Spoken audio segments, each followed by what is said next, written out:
The moment Chad's president locked hands with Captain Traoré, France's entire African empire started collapsing in real time. This wasn't diplomacy. This was a declaration of war on colonial control. Paris is panicking. The Sahel is erupting. And what no one saw coming?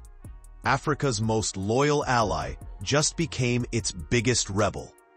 He came for sovereignty. He found a brother in arms. And now, the old world order is about to shatter. The room went silent the moment Chad's president stood beside Captain Ibrahim Traoré. No fanfare, no ceremony, just two men, two nations, and one unspoken message that rippled across the Sahel like wildfire. France's grip on Africa just got challenged, and this time, it's personal. This wasn't a photo op. This was a declaration. Chad, once considered France's most loyal ally in the region, has now publicly aligned itself with Burkina Faso's firebrand leader, the man who's made cutting ties with Paris his entire political identity. And together, they're not just talking about reform, they're engineering a new political reality where African sovereignty isn't a slogan, it's a strategy. What no one expected was that Chad would be the one to pull the trigger. But here we are, and the ground is shifting beneath everyone's feet. For decades, Chad played the role Paris needed it to play. It hosted French military bases. It coordinated operations. It provided strategic depth in France's so-called fight against extremism in the Sahel. But behind closed doors, frustration was building. The resources extracted, the decisions made without consultation, the quiet humiliation of being treated like a satellite state in your own capital. And now, that frustration has found a partner in Traoré, a leader who doesn't ask for permission and doesn't apologize for demanding respect. This alliance isn't built on rage alone. It's built on vision, a shared understanding that Africa's problems will never be solved by external actors with conflicting interests. That security can't be outsourced to foreign troops who leave when it's convenient. That resource deals shouldn't enrich corporations in Lyon, while communities in N'Djamena and Ouagadougou struggle. Chad and Burkina Faso are saying what many African nations have been whispering for years. Sovereignty isn't negotiable. And if that means going it alone, so be it. But let's be real, this move is geopolitically explosive. Chad isn't just any country. It's been the anchor of France's Sahel strategy for generations.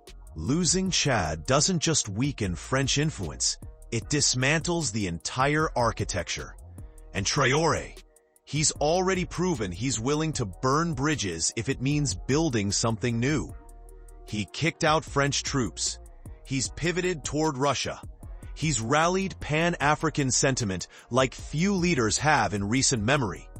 Now, with Chad in his corner, he's not just a regional disruptor. He's becoming a continental force. The implications are staggering. If this alliance holds, it sets a precedent. Other nations watching from the sidelines, Niger, Mali, even Senegal, are now calculating their next moves. The question isn't whether France's influence is declining. The question is how fast, and whether African leaders can fill the vacuum with something that actually works. Because make no mistake, this isn't just about pushing France out. It's about proving that African-led governance, security, and development can succeed where foreign intervention failed. Is this the turning point or just the beginning of a messier chapter? Drop your take, because the next phase is going to be brutal. France isn't going down without a fight. There are economic levers to pull, diplomatic pressure to apply, allies to activate. And then there's the reality on the ground. Militant groups are still operating, poverty is still rampant, and governance challenges don't disappear just because you change flags. Chad and Burkina Faso are betting that unity, resolve, and homegrown solutions can overcome all of that. But the world is watching, and the stakes couldn't be higher. What Traoré and Chad's president understand, and what their critics refuse to admit, is that this moment was inevitable. You can't tell a generation of Africans that they're free while their borders, budgets, and battalions are controlled elsewhere. You can't preach partnership while extracting everything of value. Eventually, someone was going to say enough. Traoré said it first. Chad just made it official. And now, the entire continent is recalibrating. This wasn't just an alliance. It was a warning. He came for sovereignty, and he's not stopping. They didn't announce it with fireworks. They didn't need to. When Captain Ibrahim Traoré and Chad's president sat down to draft joint economic frameworks that deliberately cut out the old guard, they weren't just signing contracts. They were rewriting the rules of engagement for an entire generation. This wasn't diplomacy. This was defiance wrapped in development. And the message was clear. Africa's prosperity will no longer be negotiated in boardrooms thousands of miles away. For too long, the script has been the same. Foreign powers control the value chain. African nations export raw materials at rock-bottom prices, then buy back finished products at a markup that keeps them perpetually dependent. The infrastructure crumbles because the investments go elsewhere. The youth migrate because the opportunities don't exist. And the cycle repeats, generation after generation, until someone finally says, "Not anymore." Traoré said it. Chad's president echoed it. And now they're backing it up with action. The projects they're launching aren't symbolic gestures. They're strategic moves designed to shift economic power inward. Joint infrastructure initiatives that connect landlocked Burkina Faso to Chad's trade corridors. Regional trade agreements that prioritize African producers over foreign middlemen. Industrial partnerships aimed at processing resources locally, gold, cotton, livestock, so the wealth stays on the continent instead of vanishing into European and Asian markets. This is nation building in real time, and it's happening without permission slips from Paris or Washington. But here's where it gets interesting. This isn't just about economics. It's about identity. Traoré has made it his mission to show African youth that sovereignty isn't a buzzword, it's a blueprint. That self-reliance isn't idealism, it's survival. And now, with Chad joining the fight, that message just got amplified across the Sahel. You'll see why this matters in a moment, because the ripple effects are already starting to hit. Is this the future, or just another promise that fades under pressure? Drop your take, because the stakes just doubled. The critics will say it's naive. That regional cooperation in Africa always sounds good on paper, but falls apart under corruption, mismanagement, and external sabotage. And they're not entirely wrong. History is littered with grand Pan-African visions that never materialized. But Traoré and Chad's president are betting on something different this time. Urgency. The Sahel is in crisis. Militancy is rising. Poverty is entrenched. Climate collapse is displacing millions. The old solutions, foreign aid, peacekeeping missions, structural adjustment programs, have failed spectacularly. So the choice is simple. Try something new or watch the region implode. What no one expected was that Chad would be the partner willing to take that leap. Chad, the country that spent decades as France's anchor in the region, is now pivoting toward a Pan-African model that directly challenges the system it once upheld.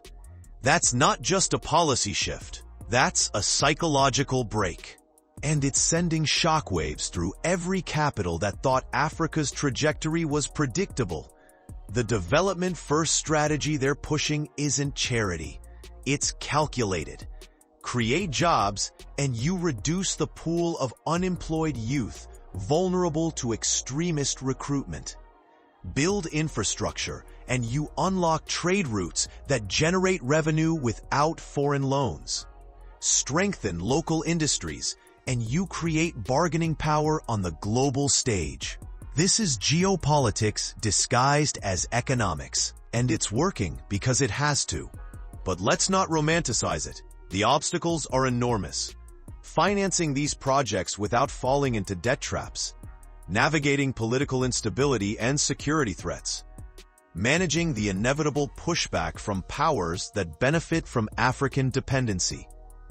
Traoré and Chad's president are walking a tightrope, and the world is waiting to see if they slip. But right now, in this moment, they're not just talking about change, they're engineering it. The phone started ringing in Paris the moment the partnership was confirmed. Not the casual calls between diplomats. The urgent ones. The kind that wake up cabinet ministers in the middle of the night because something fundamental just shifted and no one knows how to stop it. Captain Ibrahim Traoré and Chad's president didn't just forge an alliance. They dismantled the architecture that France spent a century building. And in the corridors of power across Europe, you could feel it. Panic. This wasn't supposed to happen. Chad was the linchpin, the reliable partner, the country that allowed French jets to take off, French troops to mobilize, French interests to flourish while the rest of the Sahel burned. Lose Chad, and you don't just lose a military base, you lose legitimacy. You lose access. You lose the narrative that France is still a relevant power broker in African affairs. And now, watching Chad pivot toward Traoré's Pan-African vision, Paris is realizing something it never wanted to admit. The game is over, and they're no longer holding the cards. For decades, France wielded influence in Africa like a birthright. The currency, the military presence, the quiet agreements that kept leaders compliant and resources flowing north. But influence only works when people accept it. And across the Sahel, acceptance has turned into resistance. Traoré kicked French troops out of Burkina Faso and became a hero overnight. Niger followed. Mali had already left. And now Chad, the last domino, just fell. What no one in Paris expected was how quickly the foundation would crack once the pressure started building from within. Is this the end of French power in Africa, or just the beginning of a messier fight? Drop your take, because what's happening next is going to reshape the entire region. The anxiety in Paris isn't just about losing territory. It's existential. France built its post-colonial identity on the idea that it still mattered in Africa, that it could provide security, stability, and development in exchange for loyalty. But the results speak for themselves. Militancy is worse than ever. Poverty remains endemic. And a generation of young Africans have watched foreign soldiers patrol their streets, while their own governments stayed weak and dependent. Traoré tapped into that frustration. He weaponized it. And now, with Chad standing beside him, he's proving that African leadership can say no and survive. The old playbook isn't working anymore. You can't pressure a leader who's more afraid of his own people than he is of losing French support. You can't sanction a country that's already pivoting toward new partners. You can't intervene militarily when the optics alone would spark continental outrage. France is learning in real time that the tools it relied on for generations, economic leverage, military presence, diplomatic arm twisting, are obsolete when the population itself demands change. And here's the part that terrifies them most. Traoré isn't an anomaly. He's a template. Young, defiant, unapologetic, and willing to risk everything for sovereignty. If his model works, if he can stabilize Burkina Faso, grow the economy, and maintain security without foreign troops, then every African leader still playing by the old rules becomes vulnerable. The precedent is being set right now, and Paris knows it, but let's be honest, panic doesn't mean capitulation. France still has cards to play. Economic pressure through the Franc zone, diplomatic isolation, proxy influence through regional organizations, and the ever-present threat that instability in the Sahel will spiral into something worse. They're not going down quietly, but they are going down. And that realization is what's driving the anxiety. Because for the first time in a century, African nations are calling the shots, and France is scrambling to stay relevant. Can Paris adapt, or is this the final chapter of French influence in Africa? Comment below, because the next phase is going to be ruthless. They tried everything. Economic sanctions, diplomatic isolation, veiled threats wrapped in concern about stability and democracy. The pressure came from every angle, designed to fracture, to intimidate, to force a retreat. But Captain Ibrahim Traoré didn't blink. Chad's president didn't waver. And across the Sahel, a new reality started crystallizing in the minds of millions.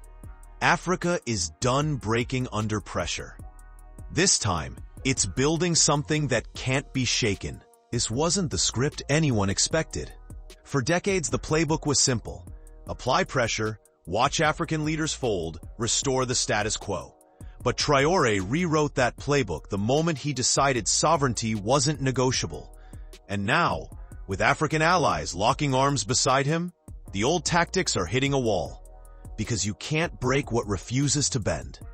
And you can't isolate leaders who are drawing strength from their own people instead of foreign approval. The resistance they're facing isn't subtle. It's coordinated, relentless, and designed to send a message. Step out of line and you'll pay the price. But here's what the architects of that pressure didn't account for. This generation of African leaders isn't motivated by fear of losing Western support. They're motivated by fear of failing their people. And when you flip that calculation, the entire power dynamic collapses. Traoré and his allies aren't asking for permission to govern their own nations. They're taking it. And the confidence radiating from that decision is contagious. You'll see why this matters in a moment. Because what's happening right now isn't just political maneuvering. It's a psychological shift. Across Africa, leaders are watching this alliance hold firm under pressure and realizing something profound. Unity works. Shared purpose works. And the myth that Africa must remain divided to survive was always a lie, designed to keep it weak. Is this the awakening everyone's been waiting for, or the calm before the storm? Drop your take, because the next phase is about to get intense. The message coming out of Burkina Faso, Chad, and their growing network of allies is crystal clear. Africa will not retreat. Not from sovereignty. Not from self-determination. Not from the hard work of building systems that serve African interests first. And that message is landing with a force that's rattling the global order. Because for the first time in generations, African leadership isn't defensive. It's assertive, it's confident, and it's rooted in something deeper than geopolitical opportunism. It's rooted in belief. Belief that Africa has the resources to thrive. Belief that its youth deserve opportunities at home, not exile. Belief that security, prosperity, and dignity don't require foreign gatekeepers. Traoré has become the face of that belief, but he's not carrying it alone. Chad's president stands beside him. Niger's leadership echoes the same principles. Mali has already made the leap. And across the continent, from Senegal to Kenya, young people are watching and asking why their own leaders haven't found the same courage. This isn't just an alliance, it's a foundation, the beginning of a structural shift where African nations stop looking outward for validation and start building inward for strength. where regional cooperation replaces dependency, where shared infrastructure, trade, and security frameworks create networks that can withstand external shocks. What no one expected was how quickly this vision would start materializing once leaders actually committed to it. But let's not pretend the road ahead is easy. The geopolitical resistance is real. The economic headwinds are brutal. The security threats are existential. And the margin for error is razor thin. One major failure, a coup, an economic collapse, a security breakdown, and the entire narrative shifts. The critics are waiting for that moment. The skeptics are counting on it. But Traoré and his allies are betting on something else. That momentum, once it starts, is harder to stop than anyone realizes. Can they sustain it, or will the pressure finally find a crack? Comment below, because what happens next defines a generation.